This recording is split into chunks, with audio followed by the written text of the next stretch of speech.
I'm more pro-speech, free speech than any of this. I fully support the right of people to actually insult the Prophet in the United States because I think that's the best regime for human happiness. Other questions?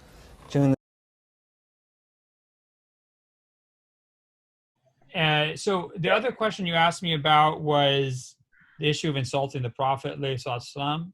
Yeah, I wanted to ask you about that. I wanted to ask you about insulting. I really regret my choice of words. I shouldn't have. I regret my choice of words. I atuba Allah subhanahu wa ta'ala. I have no problem admitting my error, right? In the way I talk. I would, if I had gone back, I would have used very different words. I do still take the same position, right? So let me just be clear. I regret. Position is that you don't understand about yourself. No. I mean, I'm gonna explain, right? So I regret the way I phrased it. Right? Yeah. 2, I do not want anybody to insult the Prophet. Yeah. And in a Muslim society or in a Muslim country, I actually think it should be illegal to insult the Prophet. But in societies like the United States, where you don't have hate speech laws, so there are no laws against hate speech in the United States, as far as I know. It's certainly not at the federal level, right?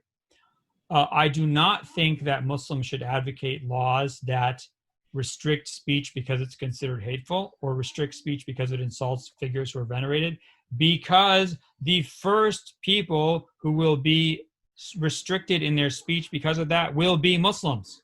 Quran, yeah. And yeah, and we saw this in the UK. Go back and look at all the articles about the Trojan horse issue, right? Look at what the Ofsted reporters said, not in their written report, but in their oral discussions.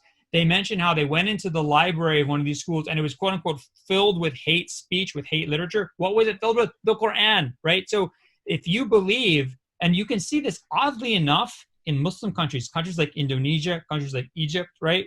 Where they have this thing now where you can't call someone who's not Muslim a kafir because it caused, like, imagine how are Muslims supposed to talk about their religion or teach their children their religion if basic things in the Quran, like criticisms of another religious tradition, criticism of another religious beliefs, calling someone who's not Muslim a kafir, if you can't do that, the Quran itself becomes an article of hate speech. So by the way, freedom of speech laws or hate speech laws are never used to protect vulnerable minorities like Muslims. They're used to protect the powerful when minorities get out of line. Yeah, I see what you're saying, but I think this would become problematic if you phrased it. I'm not saying obviously you've recanted what you've said, but if you phrased it in a way which is like, I support the right for, a person to insult the Prophet. Whereas with this Sabb al-Nabi, even if it's being done, or which is being important to the Prophet, even if it's being done to someone who is not a Muslim, there's clear Sharia guidelines on the kind of at least attitude that we should have to those people. So it would be I think it would send the wrong message if you say, well, I support, if you put it in this phraseology, I support the right for someone to insult the Prophet Muhammad. That phraseology is extremely, I'm not saying you would endorse that phraseology, but technically based on the usul you put in place, that statement wouldn't be batil. That statement wouldn't be disagreeable to the usul you've put in place. But I think that you can... No, I think it would. I mean, both, whether it's liwat or Sabb al-Nabi, these things are haram. Yeah. Religiously haram, right? And so if you had a Muslim government, like a Muslim state, right? Liwat would be haram and Sabb al-Nabi would be haram. They'd be both illegal, right? If you did liwat, you could be taken to court, and if you did Sabb al-Nabi, you could be taken to court, right? Whether you're a Muslim or non-Muslim. So I think that I don't see a lot of difference between them in the kind of from the Sharia perspective. I think that there is a similarity that Dr. Shai is bringing up, which is that it's looking at how do Muslims thrive and function in a society in which they are a vulnerable minority, right? So that's why I think that it's my. I mean, for example, we talked about this before. Like, there's there's a lot of people in the United States who essentially want to make having Muslim beliefs illegal, right? And I don't want to give the government any power to make that happen by giving the government power to restrict speech, to restrict belief, right? So that's why I don't believe in laws that restrict hate speech. So basically, what you're saying is that you want the government to stop legislating matters and become more soft take a soft liberalist approach, because we'd be able to breathe too. Yeah, So 100%. that's I what I think I see. know what you're saying. Okay, I kind of get this now.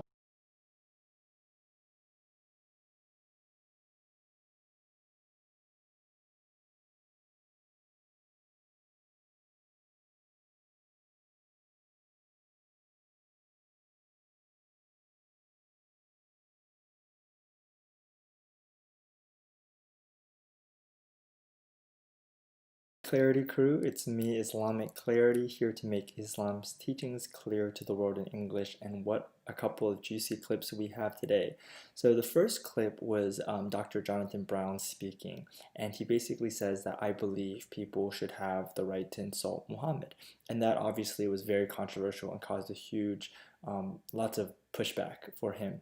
And so he went on Mohammed Hijab's channel, which everyone does when they have their controversy, right, to clear the air, and he explained himself. And basically his argument was, in the West, especially in America, where there's really strong freedom of speech, I don't want the government to restrict hate speech, because if they start to restrict hate speech, then the Quran will be considered hate speech, and Muslims will be prosecuted under these laws.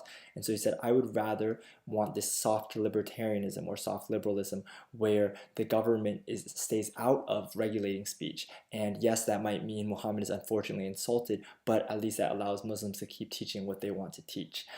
So you can see what is the problem here. You see Western Muslims grappling with the realities of living in the West and the realities of their dualism, where they want to be able to have speech that is not very polite and offensive towards other people, but then they also don't want people to offend them. So Jonathan Brown's approach, I think, is actually quite intellectually honest, where he says, well, I will, tolerate the fact that, Islam will be insulted, and I'll tolerate and I support the right for people even to, for that right to exist, right? So that I can also spew my speech against other people. But then Mohammed Hijab pushes back and he's like, whoa, that sounds a little bit like, that's like really crazy. You're saying basically you support the right for people to insult Muhammad. And of course, Daniel Hakikachu, everyone's favorite, has come out like fire on this. He has a 4-hour video eviscerating this interview, just being like, this is completely, like, this is compromised, this is watering down the religion, this is everything that's wrong with you woke imams. And he's argued, like he did in that last tweet, that Jews and the gay community have been able to get these protections essentially de facto, if not de jure, without saying no to free speech, right? So they've been able to advocate for and fight for these. And he says, why can't the Muslim community do the same thing? So this is all very relevant, especially in Charlie Hebdo and the conversations about free speech, about hate speech, about what qualifies as which. And I just think it's so fascinating that Jonathan Brown made the point so clearly that actually, if you start talking about hate speech, the Quran would pretty quickly be classified as hate speech by a lot of people. And just who decides what hate speech is and how those public perceptions are shaped, it's going to be really interesting for us moving forward. So thanks for watching, guys, and I hope you guys enjoy this video.